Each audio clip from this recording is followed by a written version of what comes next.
everyone. Today is November 2nd, 2024. Here are Elsa and Iroh's September 22nd, 2024 litter.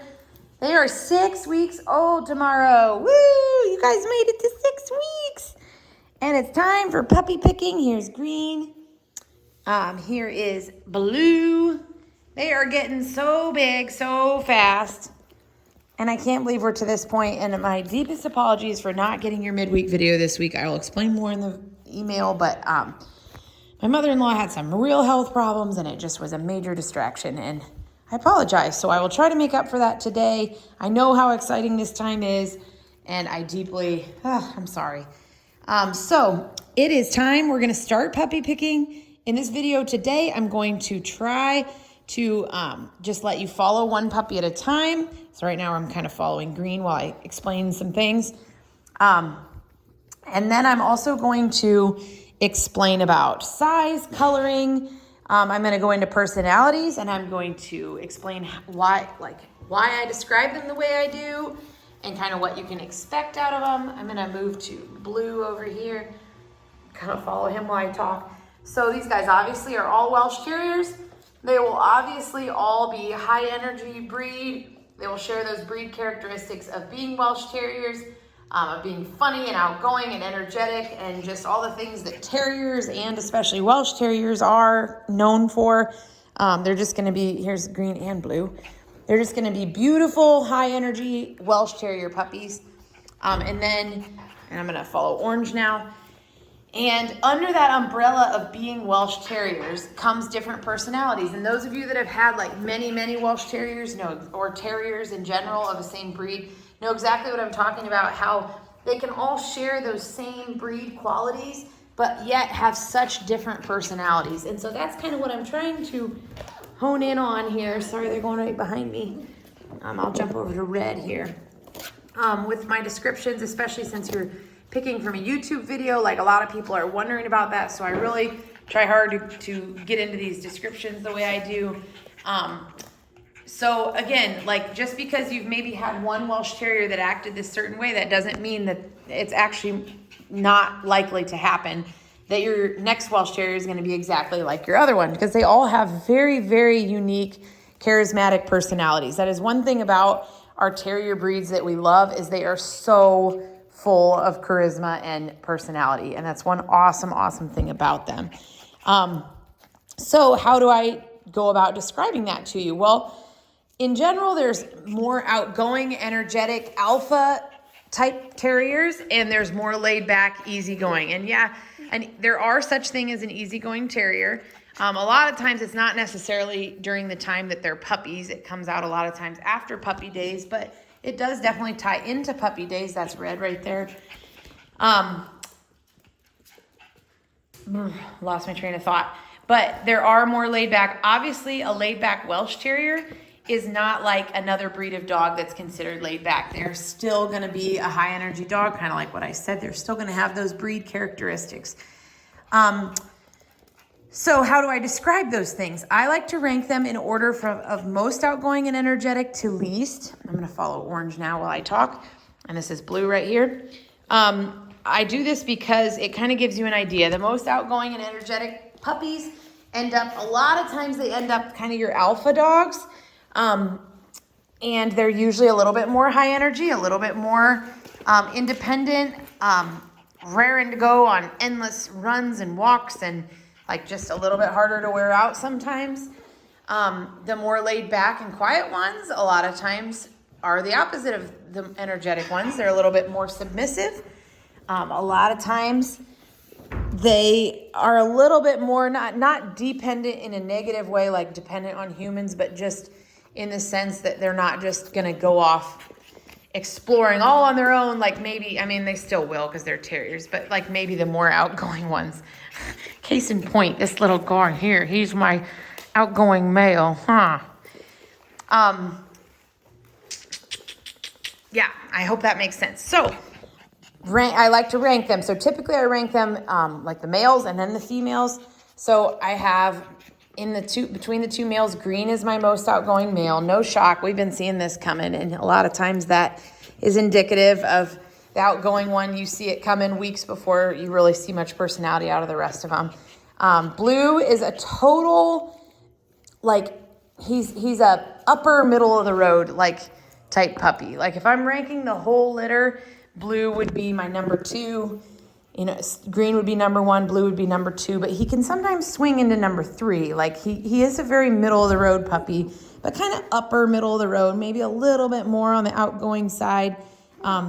Both of them are big people puppy. Actually, all of them are, now that I think about it. Some puppies are a little more aloof, some of them sometimes.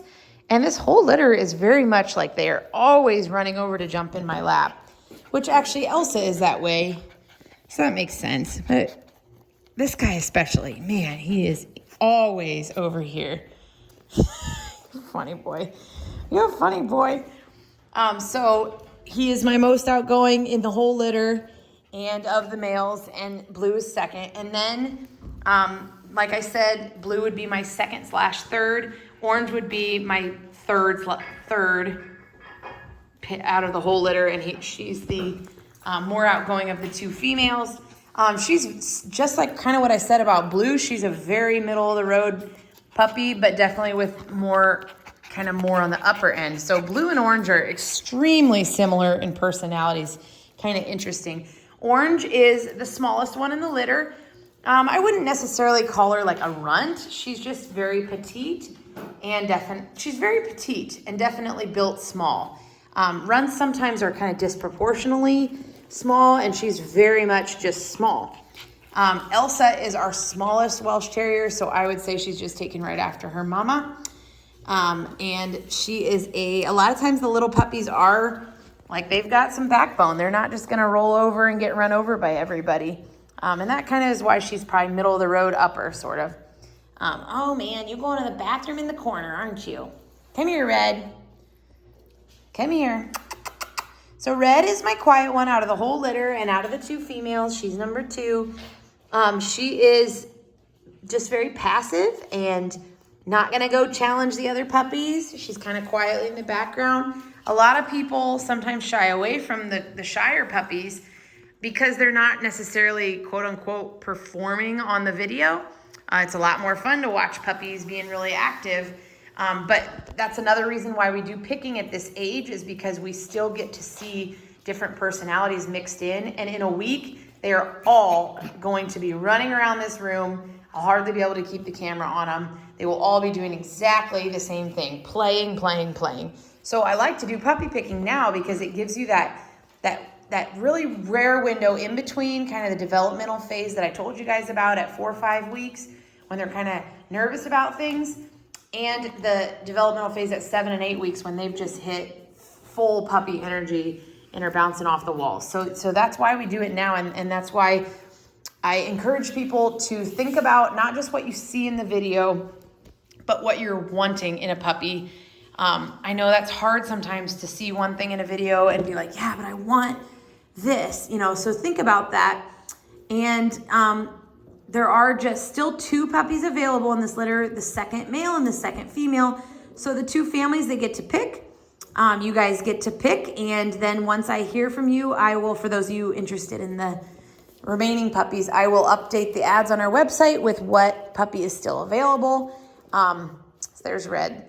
And you can contact me if you have any questions, but that's kind of how it's going to go. Let's see. Another thing, I talked about size with Orange. Blue, green, and Red are fairly the same size. Green is a little bit on the stockier side. His legs are longer. Blue kind of has shorter legs. And Blue and Red, I guess, are probably about the same size. Red has a really fluffy face. Check that out. Oh, you're going to show him, say, see, I'm still a terrier just because I'm quiet and shy sometimes, huh? Oh, yeah. But she has a really fluffy face. You see that? Green kind of, now they're starting to run around like crazy. They all have that really rich brown coloring on their faces. Some litters, like Blue's maybe is a hair lighter, but some litters that almost looks a little blondish sometimes. And that's usually indicative of maybe going to be more of a grizzly tan puppy versus the black and tan. AKC recognizes black and tan Welsh Terriers and grizzle and tan. Those are the colors they come in. And you don't know until that wiry adult hair comes in what they're gonna be. So of the two boys, green probably is a little darker and orange probably is a little darker of the girls, but they all have really nice rich coloring. So they're all doing really, really good, growing and changing. There's orange and red. The two girls right there. Yeah, stand right next to each other so we can see you. That's great. And here's the two boys. There's green and blue. So they are doing just awesome. Again, if you have any questions, let me know. Feel free. I can guide you through that.